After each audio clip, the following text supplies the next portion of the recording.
जो हमारे जेल में बंद 2 धर्म योद्धा हैं उनको 1 सप्ताह के अंदर अगर रिहा नहीं किया गया तो यह आंदोलन बहुत उग्र होगा और उग्र ही नहीं, यह परिणाम बहुत भयानक होगा। अब समय आ चुका है, चाहे देश का प्रधानमंत्री हो, चाहे उत्तर प्रदेश का मुख्यमंत्री हो, हिंदू राष्ट्र को कोई रोक नहीं सकता।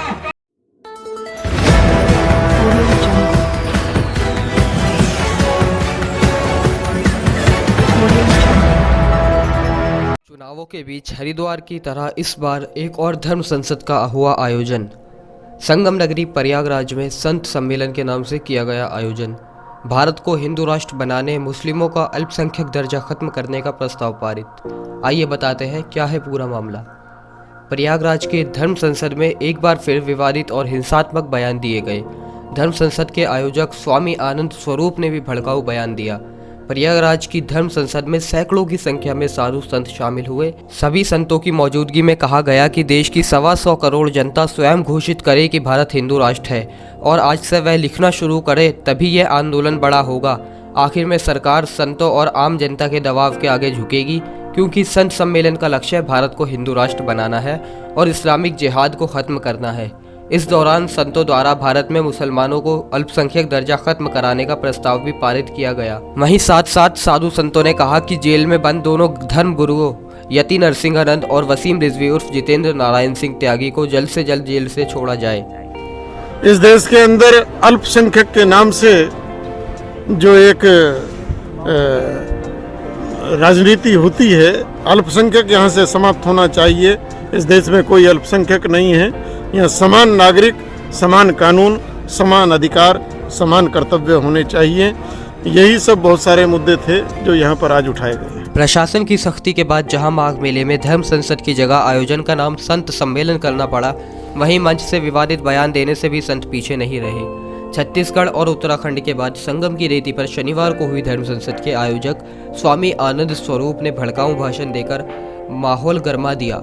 उन्होंने ऐलान किया कि यदि नरसिंहानंद सरस्वती और वसीम रिजवी उर्फ जितेंद्र नारायण सिंह त्यागी को जेल से रिहा नहीं किया गया तो खतरनाक अंजाम भुगतने होंगे।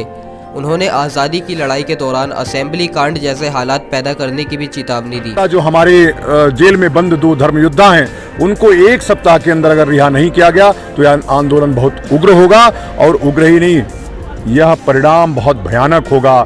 हो सकता है कि भगत सिंह का जिस तरह से असेंबली कांड हुआ वह इन 2 योद्धाओं का जेल जाना उसमें परिणत न हो जाए। हालांकि संगम तट के पास धर्म संसद की जगह नाम बदलकर संत सम्मेलन के रूप में शुरू हुए इस आयोजन से बड़े संतों ने दूरी बनाए रखी। राम मंदिर तीर्थ क्षेत्र ट्रस्ट के सदस्य जगत गुरु स्वामी वासुदेवानंद सरस्वती को मुख्य अतिथि बनाया गया था, लेकिन वह इंतजार के बाद भी इस सम्मेलन में शामिल नहीं हुए। उनका कोई प्रतिनिधि तक नहीं आया। इस दौरान स्वामी आनंद स्वरूप ने प्रशासन को चेताया कि हफ्ते भर में नरसिंहानंद और वसीम रिजवी और जितेंद्र नारायण सिंह त्यागी को जेल से रिहा नहीं किया जाने पर उग्र आंदोलन किया जाएगा। इसके खतरनाक परिणाम भुगतने के लिए सरकार तैयार रहे।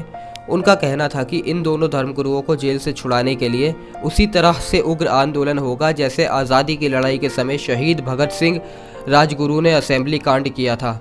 उन्होंने यति नरसिंहानंद और जितेंद्र नारायण सिंह त्यागी को धर्म योद्धा बताया। इस धर्म संसद से माघ मेले में आए बड़े लोगों ने और माघ मेले में मौजूद कई लोगों ने दूरी बनाए रखी। संतों का कहना था कि प्रशासन के दबाव के बाद धर्म संसद का नाम बदलकर संत सम्मेलन करना पड़ा, इसलिए कि प्रशासन धर्म संसद की इजाज़त नहीं दे रहा था। इसके बाद इसका नाम बदलकर संत सम्मेलन कर दिया। इस दौरान आयोजक आनंद स्वरूप ने दावा किया कि इस संत सम्मेलन के नाम से सिर्फ बैनर लगाया गया था, जबकि हकीकत में यह धर्म संसद ही था। जैसे कि प्रशासन ने धर्म संसद का नाम बदलने के लिए कहा था कि आप संत सम्मेलन करिए, तो कौन कौन से यहाँ पर? नहीं, प्रशासन ने कभी हमको धर्म संसद का नाम बदलने के लिए नहीं, बड़ा लिखा है आयोजक धर्म संसद संचालन समिति। ये उद्देश्य प्रशासन के बाप का नहीं है और प्रशासन इस देश को, देश के धर्माचार्य इस देश को दिशा देते रहे, चलाते रहे और वही चलाएंगे।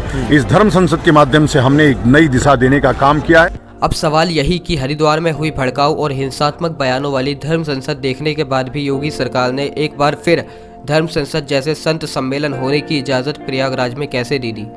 उससे भी बड़ा सवाल यह कि जब यूपी में चुनाव का पहला चरण बस होने ही वाला है, ऐसे वक्त में भड़काऊ बयानबाजी वाले सम्मेलन पर क्या चुनाव आयोग कोई संज्ञान लेगा?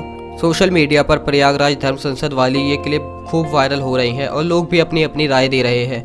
आइए आपको दिखाते हैं लोग क्या लिख रहे हैं। रानी गुप्ता नाम की यूजर लिखती है, यह संत सम्मेलन नहीं, यह देश को नफरत की आग में झोंकने का सम्मेलन है। तो वहीं एक यूजर प्रयागराज पुलिस से सवाल करते हुए लिखते हैं, उत्तर प्रदेश के चुनाव जैसे जैसे करीब आ रहे हैं, भारतीय जनता पार्टी अपनी हार की बौखलाहट में इन नफरतवादी लोगों को बेलगाम छोड़ रही है और अपना सियासी फायदा उठाने के लिए इस्तेमाल कर रही है। आखिर इन गुंडों के खिलाफ क्यों कोई कार्यवाही नहीं हो रही है। एक और यूजर लिखते हैं, मेजोरिटी होने का मतलब ये नहीं कि रावण की तरह जिद करो, राम के आदर्शों की खबर भी नहीं है इनको। अब देश में हुई धर्म संसदों को लेकर आप क्या सोचते हैं, हमें कमेंट में ज़रूर बताएं। वीडियो अच्छी लगी हो तो लाइक शेयर ज़रूर करें ताकि हर वायरल खबर और आगामी चुनाव से जुड़ा हर अपडेट आज तक सबसे पहले पहुंचे। धन्यवाद।